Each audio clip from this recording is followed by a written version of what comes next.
I am ready to start my work for the nation. And the reason why I do not go out, I do not accept invitations. Hindi ako tumatanggap because every time I traveled around Manila, it causes a huge congestion. Kasi pag itong pag-uwi ko,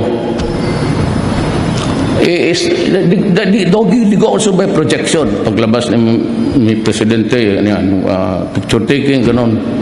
And they start to block yung roads, access to the, ganon yan. Every time ang President noon, ganon yan.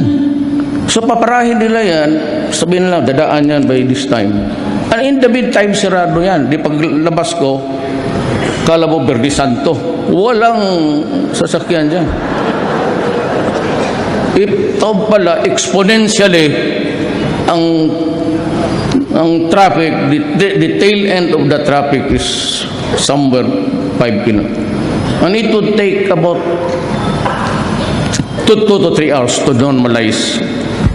Kaya hindi ako tumatanggap ng, and I hate to travel. Kasi talagang lilinisin eh. Ito namang, kasi ang taas kasi ng entourage ng Presidente sila. Dudog sa dudog may ambulansya. Hindi na ang entourage, parang cortege na. Sa sabi ko, sabi ko 2, 3 tama. Nasa gitna lang ako.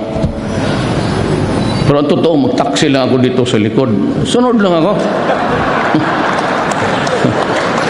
Takot ba sila? Ano man makuha mo kung patayin mo ako? What for? May ambulansya ko. Dagdagan mo doon na punerarya.